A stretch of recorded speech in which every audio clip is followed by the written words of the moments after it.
You're running to be the next commander-in-chief, so I want to focus on some of the crises we're seeing right now.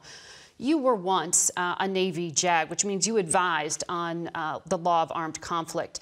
With Israel about to launch this invasion of Gaza, I wonder what you would advise them in terms of distinguishing between legitimate targets and civilians.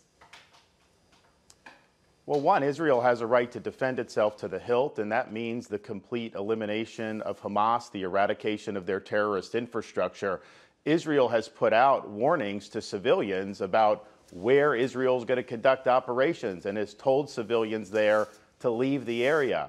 Hamas is telling those civilians to stay in the area. So they're using the civilians as human shields. So, of course, when you're in war, you want to avoid that. But if there are civilian casualties, that's the fault of Hamas. That's not going to be the fault of Israel.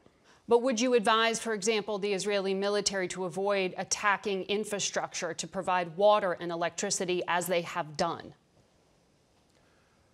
Well, Margaret, the Hamas is holding people hostage still.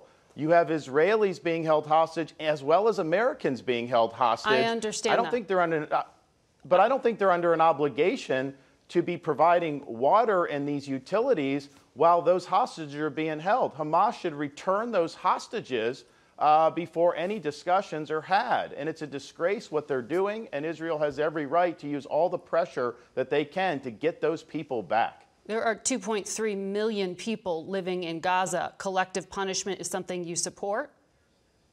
It's not collective punishment. Hamas is the one that is creating this predicament. Hamas is the one who always uses civilian targets to conduct operations. And we dealt with this some in Iraq, where al-Qaeda in Iraq would commandeer mosques. So under normal circumstances, of course, you don't target a religious institution. But if you have terrorist groups that are converting that in to a base of operations, then you absolutely treat that as military targets. But that's because Hamas is making those decisions to convert that infrastructure into the use for terrorist purposes.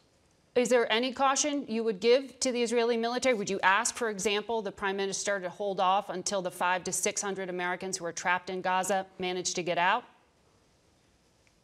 Well, look, I think that that's something in terms of those that, of course, you would have discussions with. We would be willing to do, if I was president, apply resources to be able to help any American who is either being captured or in harm's way. I would note, I, as governor of Florida, have actually launched flights to bring Americans home from the war zone now. We're going to have the first flights landing in Florida today. We're going to bring hundreds of people back from Israel to the state of Florida, and they've had trouble dealing with the federal government. So, of course, that's an important thing that you want to consider.